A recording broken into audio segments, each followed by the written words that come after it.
Tandaan po natin, ang pag-ibig ng Diyos ay para sa lahat. At ang sabi doon, huwag ipagkamahiya si Jesus sa harap ng tao. Dahil kapag ipinagkahiya namin si Jesus sa harap ng tao, ipagmamakahiya naman kami ng Panginoon sa harap ng Diyos.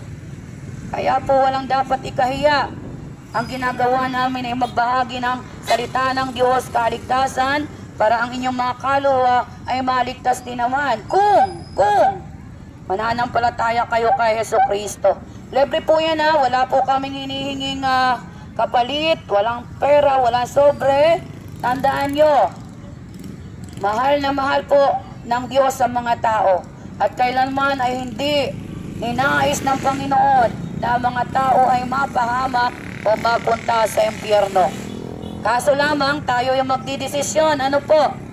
Kaya nga sabi doon, John 3:16, gayon na lamang ang pag-ibig ng Diyos sa sanlibutan, kaya ipinadala niya si Jesus upang ipinanganak. Kaya nga po nagse-celebrate tayo ng Christmas. Nawa po yung regalo ng Diyos na buhay sa langit ay matanggap natin sa hapong ito. Kayo po ang magdidesisyon. Kami po ay ino-offer namin sa inyo salvation. Dahil ang buhay ng tao may kamatayan, ay impyerno at langit. We declare and we proclaim today sa lugar na to, salvation is now, not tomorrow, because tomorrow hindi natin alam ang bukas. Magdesisyon ang mga tao kung kay Kristo, kay Kristo, kung kay Satanas, kay Satanas. It is your choice. Nagawa na po ni Jesucristo ang kanyang tungkulin na inihandog ang buhay. Tayo na lang pong tao ang magdidesisyon. May libro po siyang babasahin, walang bayad yan. Yung umaayaw sa babasahin na lang yan, inaayawan nyo si Kristo, hindi po kami. Yung nakikinig na salita ng Diyos sa Diyos, yung ayaw makinig sa diablo, the Bible said. Hindi ako nagsasalita, the Bible, nasa John 8:47, yung mga taong aayawan pa, yung mga babasahin na galing sa Biblia, kampo ni Satanas. Pero yung nakikinig na salita ng Diyos at hindi tinatapon yung mga babasahin na yan ay sa Diyos. Yun po ang katotohanan. Masakit, pero yun ang nakasulat sa Biblia. Pero ang Diyos ay pag-ibig, binibigyan tayo ng chance na magsisi ng ating mga kasalanan. Kaya po yung tumatanggap ng babasahin, salamat. Maliban ng isang tayo panganak, hindi po niya masusumpungan ang buhay sa langit. Kaya kung may naglalakaran dyan na naglalakaran na hindi pa Kristiyano, wala pang relationship with the Lord, now is the day of your salvation. Ibigay natin kay Lord ang ating pananampalataya para tayo makasumpong ng kaligtasan. Ang panahon ay pasama ng pasama. Tandaan nyo, hindi namin kayo maiiligtas.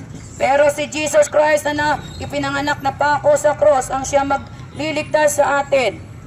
Bata, matanda, may kaluluwa. Ang walang kaluluwa, yung mga hayop, pag namatay yun, patay. Pero ang tao pag namatay, may dalawang patutunguhan, langit, impyerno. Ngayon pa lang magdesisyon tayo.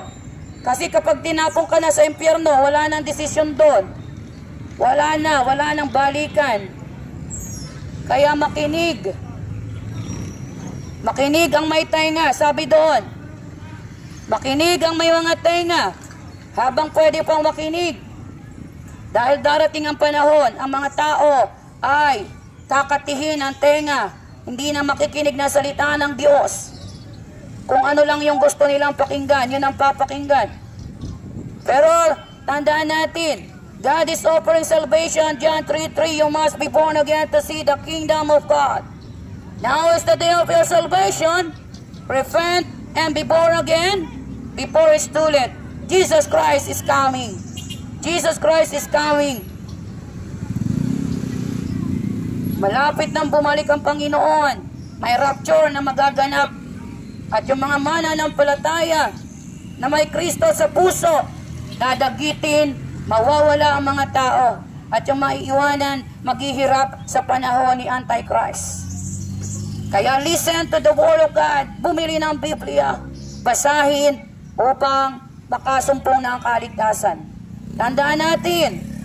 Tandaan ninyo natin. Hindi nagsawa ang Panginoon. Walang ginawa ang Diyos magpadala ng mangangaral sa palengke, sa sasakyan para mangaral. Repent, repent, repent. Di po ba? Marami kayong nakikita, pangaral dyan ang pangaral ng isang araw. May nakita kami, pinagtatapon yung mga babasahin ng kaligtasan. Alam niyo po ba, pag tinanggihan niyo yung mga babasahin na yan, si Kristo ang tinatanggihan niyo, hindi kami. Kami ay tagasalita lang dito. Kaya tandaan po natin, ang pag-ibig ng Diyos ay para sa lahat. Kaya po, it's time to come back to Jesus Christ. Pananampalataya kay Kristo ang gagawin natin. Walang iba. Sabi nga doon, 3 letra, 3 M, para makapunta tayo sa langit. 3 M. Yung unang M, magsisi. Bakit sabi magsisi tayo? 3 M. Yung unang M, magsisi. Kasi sabi sa Roma 3:23, ang lahat ng tao makasalanan. Lahat ng tao makasalanan ha. Yung magsinungaling nga, kasalanan na. Yung mag-isip pa ng kalusuan sa isip, kasalanan. Yung tumingin ka ng kalusuan sa iyong kapwa, kasalanan. The Bible said. So kaya pala, lahat ng tao inuutosan ng Lord na magsisi. Kasi lahat tayo makasalanan. At yung lumalapit sa Lord at nagsisisi, hindi niya itataboy. Hindi tinataboy ng Diyos yung mga taong gusto magsisi. Lumapit. Amen? Ano yung kasunod na M? Para maligtas ang kaluluwa. Manampalataya. Sabi sa Efeso 2:8-9, ang regalo ng Diyos ay eternal life. Sa pamamagitan ng pananampalataya mo kay Kristo, makakasumpong ka ng buhay sa langit.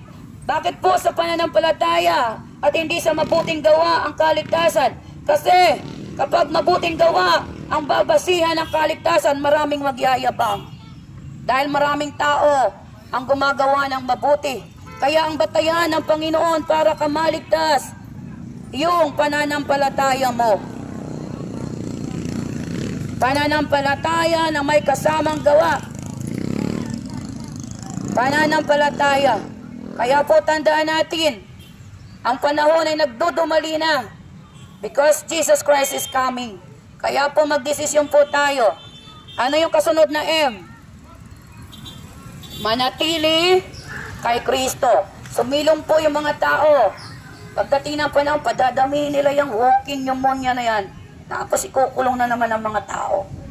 Magsipagpayong po kayo, ingatan nyo yung mga sarili nyo nang hindi magkasakit. Ang Diyos ay pag-ibig. Ayaw niyang magkakasakit ang mga tao. Kaya po once na tayo ay magsisi, manampalataya, manatili kay Kristo habang hindi pa nabalik kasi nangako ang Diyos na babalik po ha. Nakasulat po yan sa John 14:1. Pupunta siya sa langit, ipaghanda tayo ng matitirhan at babalik siya. Babalikan po ha, babalik ang Diyos. Nawa po mapasama kayo sa pagbabalik ng Diyos. Tandaan po natin, hindi po kayo pinagdamutan ng Panginoon. Kaya kung hindi pa kayo mga Kristiyano, it's time to be born again to see the kingdom of God. Wala po nakasulat sa Biblia na pumasok ka sa lahat na relihiyon. Ang nakasulat lang po doon ay, you must be born again to see the kingdom of God. Yun po ang requirements para maligtas.